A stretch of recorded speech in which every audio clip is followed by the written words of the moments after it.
જય સદગુરુદેવ. માનવ મહિમા ભાગ 24C. આ જગતમાં એક બ્રહ્મ જ સર્વ જગ્યાએ વ્યાપક છે. એ જ પરિપૂર્ણ ખંડ બ્રહ્માંડ ચરાચર એટલે અંદર બહાર એ જ ભરેલો છે. એ જ આદિ અચલ અટલ અવિનાશી છે. આ જગત તો ક્રૂર વિનાશી છે. અવિગત તો અકર્તા છે. જેમની વિગત વાણી કશું જ નથી એવા નિર્મળ નૂર, અવ્યય અછેદ જેના નહીં શોષણ એવા દ્રશ્ય અદ્રશ્ય કૃતકારી અજર અમર અક્ષય અનુપમ અદ્ભુત અસલ અંકુર છે. જે અગમ અથાગ અપાર અસીમિત અનુભવ અમલ અક્રૂર નિજ નિર્માયા અટલ સ્થિર સ્થાયી જે નજીક કે દૂર નથી. તો એવા અવિનાશીને બતાવનાર સદગુરુ પ્રવીણરામ દયાળુ અમને મળ્યા અને અમારા બધા જ ભ્રમ દૂર કર્યા. જેથી દાસલાલ સદગુરુને કહે છે કે આપ જ અજર અવિનાશી સદા હજરા હજુર છો. જય સદગુરુદેવ. જગતમાં વ્યાપક બ્રહ્મ ભરપૂર રે, ખંડ બ્રહ્મ ખંડ ચરાચર અંદર રે, સર્વમાં પરિપૂરણ રે, જગતમાં વ્યાપક બ્રહ્મ ભરપૂર રે,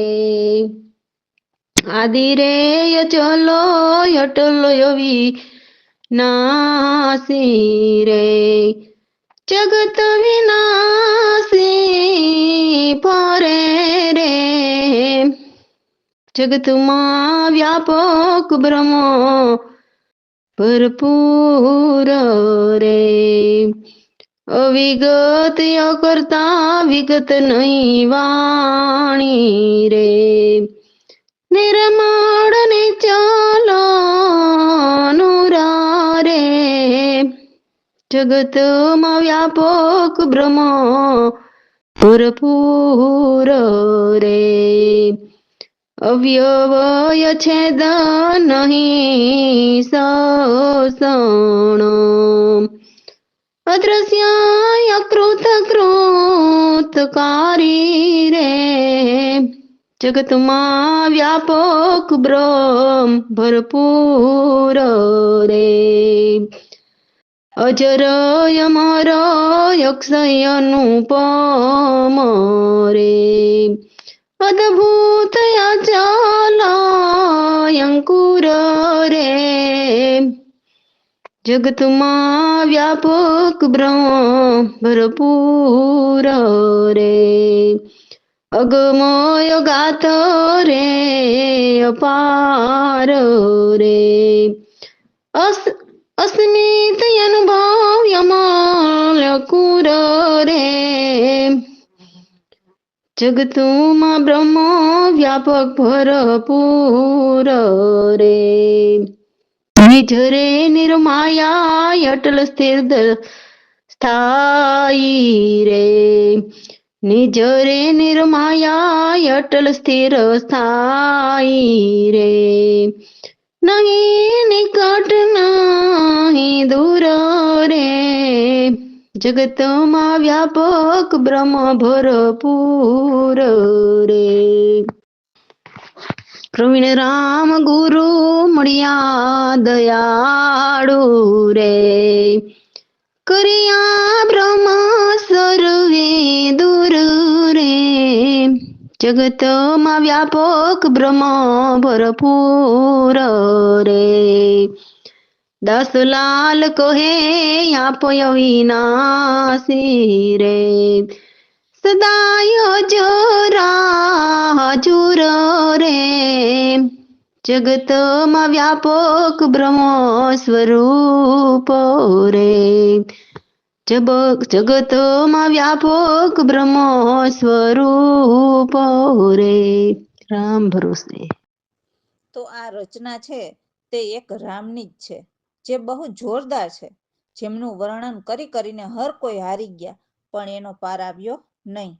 પણ જો સત્યજ્ઞાની એ રચનાનું વર્ણન કરીને સમજાવે તો જરૂર પાર આવે છે. આ આપણો દેહ પણ એક જ બુંદથી બન્યો છે, તેમાં પણ નર નારીની રચના કરી છે. એમાં વળી હાથ પગ ને સુંદર મનોહર એવા દેહમાં પ્રાણ પૂરેલા એ વળી સંસારી જીવ બનાવ્યા. અને કેવા અલગ અલગ જુઓ તો ખરા. નભમાં નભચર જીવ એટલે આકાશમાં રહી શકે એવા, તો એ અનળ પક્ષીની વાત છે. અને જળમાં જળચર જે પાણીમાં જ રહી શકે. અને વળી વૃક્ષ વેલીઓ વન પર્વત કેવા સુંદર બનાવ્યા છે. અને સમુદ્રની છબી પણ કેવી ન્યારી લાગે છે. ચંદ્ર સૂરજ બેઉ દીપક બનાવ્યા જેથી રાત દિવસ અજવાળા રહે. અને આકાશમાં તારા હંમેશા ફરતા રહે છે. ચારેય દિશામાં પવનની સવારી કેવી અદ્ભુત રચના રચી છે. તો ઋષિ મુનિઓ પણ ધ્યાન કરીને જોવે છે, છતાં એમની રચનારની ગતિ લખી શકતા નથી. તો પ્રવીણ રામ, અનંત મહાબળ એવી જે ઈશ્વર શક્તિ તમારી છે. જય સદગુરુદેવ. હે રામ તારી રચના ભારી, સર્વ વર્ણન કરી ગયા હારી. જળની બુંદથી દેહ બનાવ્યો, તેમાં નર ને નારી, હો રામ તારી રચના ભારી. હાથ પગ સર્વ મનોહર, ભીતર પ્રાણ સંસારી, હો રામ તારી રચના ભારી. નભમાં નભચર જીવ બનાવ્યા, જલમાં રહ્યા જલધારી, હો રામ તારી રચના ભારી. વૃક્ષ લતા વન પર્વત સુંદર, સાગરની છબી ન્યારી, હો રામ તારી રચના ભારી. ચાંદ સૂરજ બેઉ દીપક કેવા, રાત દિવસ રહે અંજવાડા, હો રામ તારી રચના ભારી. તારા ગણ સર્વ ફરે નિરંતર, ચારે દિશામાં પવન સવારી, હો રામ તારી રચના ભારી. ઋષિ મુનિઓ નિજ દિન ધ્યાન લગાવે, લખી ન શકે ગતિ સારી, હો રામ તારી રચના ભારી. પ્રવીણ રામ અનંત મહાબલ, ઈશ્વર શક્તિ તમારી, હો રામ તારી રચના ભારી. રામ તારી રચના ભારી. રામ ભરોસે.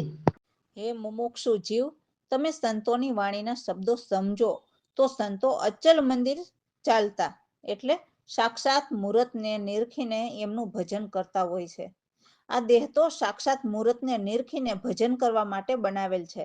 પણ આપણે શું કરીએ છીએ? મોજ શોખ, બરાબર ને? આ દેહ મંદિર 5, 25 અને 17 ઈંટોનો બનેલો છે. જે 5 તત્વ અને 25 પ્રકૃતિ, એમાં માયાની 14 લોક સુધી, 15માં પૂરણ પુરુષોત્તમ, અને એમાં 16મી કળા સોહમ પુરુષની, અને 17માં પરમાત્મા, જે 10મા સોહમ કહેવાય છે. તો આમ 17 ઈંટોનું આ દેહ મંદિર બનાવેલું છે, જેમાં 9 દરવાજા ખુલ્લા બનાવેલા છે અને 10મો દરવાજો બંધ કરી રાખેલ છે. તો 10મો દરવાજો તો સત્ય જ્ઞાની હોય એ જ ખોલી શકે. અને પાછું પહેલા 14 પૂજારી બનાવ્યા, એટલે 14 લોકની રચના કરી. પછી ઘરમાં પ્રવેશ થયા, એટલે આ દેહ પછી બનાવ્યા. અને અનેક ભાતના દેહ મંદિરો બનાવ્યા, પણ એમાં બધામાં એક જ રહે છે. અને એ દેવોને આધારે અનેક ચેષ્ટા કરતા મંદિર ફર્યા કરે છે. એટલે એક દેહમાંથી બીજા દેહમાં એમ જીવ ફરતા રહે છે. પૂજા પાઠ એ તો બધું આ દેહ મંદિરને ચઢે છે, પણ એમાં પરમદેવ અભોગી અકર્તા છે. ચેતન દેવની શક્તિ કરીને મંદિરથી મંદિર બનતા રહે છે. તો એવી કુદરત રાખે કે મંદિરથી મંદિર નીકળતા રહીએ. તો આ દેહ મંદિર ષટવિકાર છે, જે સોહમ પુરુષ સુધીના, જેમાં જન્મ અસ્થિ વધતા રહે છે. એટલે જડના પરિણામ કમજોર હોય એટલે એ વિખરાતા રહે છે. સદગુરુ પ્રવીણરામ કહે છે કે અવિનાશી દેવ નથી જન્મતા કે નથી મરતા. જય સદગુરુદેવ. તમે દેખો મુમુક્ષો રે સંતોય ચલો મંદિર ચાલતા 5 25 હે 17 ઈંટોના હે મંદિર બનાવ્યા કરતા નવરે દરવાજા ખુલ્લા બનાવ્યા 10માં બંધ કરી રાખતા તમે દેખો મુમુક્ષો રે સંતોય ચલો મંદિર ચાલતા 14 પૂજારી હે પેલા બનાવ્યા પછી પ્રવેશ થાય ઘરમાં મંદિર એક મંદિર અનેક અનંત ભાતના સર્વમાં એક જ રહેતા તમે દેખો મુમુક્ષો રે સંતોય ચલો મંદિર ચાલતા દેવયાશ્રિત એ મંદિર ફરતા અનેક ચેષ્ટા કરતા પૂજા પાઠ ચડે મંદિરને દેવય ભોગીય કરતા તમે દેખો મુમુક્ષો રે સંતોય ચલ મંદિર ચાલતા ચેતન દેવની હે શક્તિ કરીને મંદિરથી મંદિર બનતા એવી કુદરત રાખે મંદિરમાં મંદિરથી મંદિર નીકળતા તમે દેખો મુમુક્ષો સંતોય ચલ મંદિર ચાલતા 6 વિકારિયા હે સર્વ મંદિર જન્મય સ્થિત વધતા જડ પરિણામી કમજોર હોય આખરે ફરી વિખરાતા તમે દેખો મુમુક્ષો સંતોય ચલો મંદિર ચાલતા પ્રવીણ રામદેવ હે અવિનાશી નહીં જન્મે નહીં મરતા દાસલાલ એ દેવને જાણે તે ભવસાગર તરતા તમે દેખો મુમુક્ષુ રે સંતોય ચલો મંદિર ચાલતા રામ ભરોસે તો આ દેહ મંદિર દેવોથી ચાલતા અલગ અલગ દેહમાં ફરે છે. તો આ મનુષ્ય દેહમાં એક વખત વારો આવ્યો હોય તો આ દેહ જ્યાંનો છે અને સુરતા જ્યાંની છે ત્યાં સ્થિર કરી દેવી કે સમાવી દેવી જોઈએ કે નહીં? જેથી અલગ અલગ તો શું, કોઈ દેહ મંદિરમાં ન જવું પડે, સદા પ્રભુમાં ભળી જઈએ. તો આ વાણીમાં કહે છે કે ચાલો સખી આપણે સત્સંગ કરીએ. તો સખી તે સુરતાને કહે છે કે હે સખી, આપણને આ સુંદર દેહ મંદિર મળ્યો છે તો એનો ઉપયોગ સત્સંગ કરીને આત્મકલ્યાણમાં કરી લઈએ. કેમ કે આવો મનુષ્ય જન્મ વ્યર્થ ન ગુમાવાય. પલ પલ ક્ષણ ક્ષણ આયુષ્ય ઘટે છે અને એક વખત ગયા પછી પાછું નથી આવવાનું. હે સખી, બાળપણ રમતમાં ગયું, યુવાની કામ સતાવે અને ગટપણમાં રોગ સતાવે, જેથી તૃષ્ણા અને ક્રોધ વધી જાય. હે સખી સજની, આવો અવસર જો ખોઈ નાખો તો પછી પસ્તાવા સિવાય કશું જ નથી. તો સત્સંગમાં સદગુરુ પ્રવીણરામનો મહિમા ગાવાથી જન્મ સફળ થઈ જાય. જય સદગુરુ. ચાલો સખી સતસંગ કરીએ, વ્યર્થ કેમ જન્મ ગુમાવે રે. ચાલો સખી સતસંગ કરીએ, પલ પલ ક્ષણે ક્ષણે આયુષ્ય ઘટે, ગયા પછી પાછું નથી આવવું. ચાલો સખી સતસંગ કરીએ, બાળપણ રમત મારે ખોયું, જુવાનીમાં કામ સતાવન રે.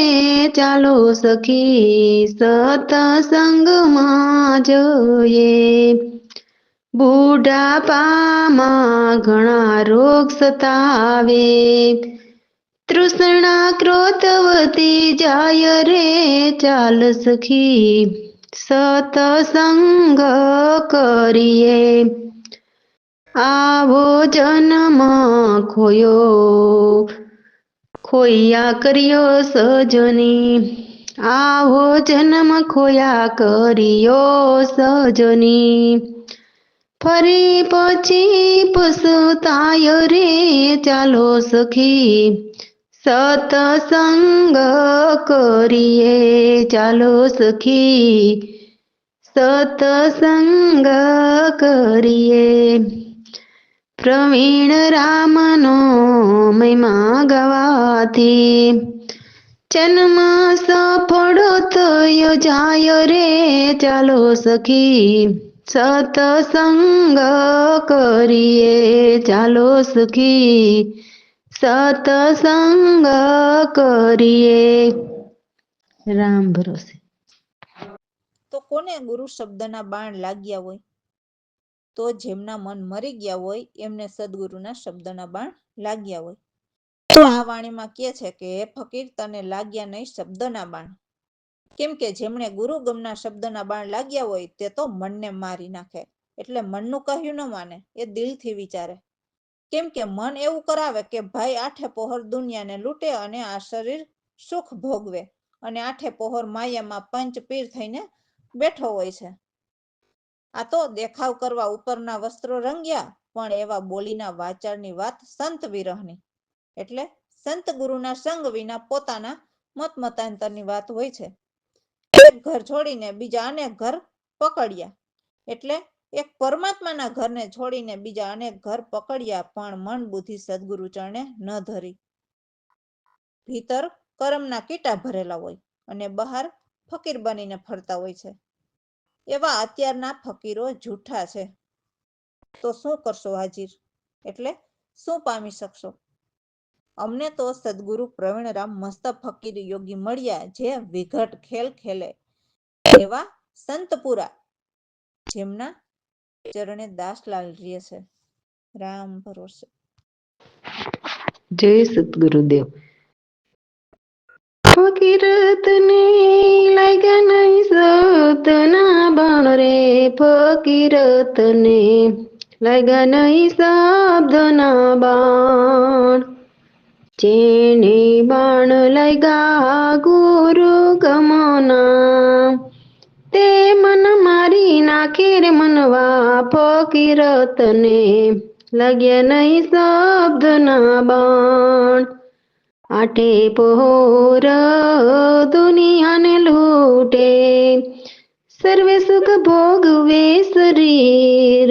ફકીરતને લાગ્યા નહીં શબ્દના બાણ.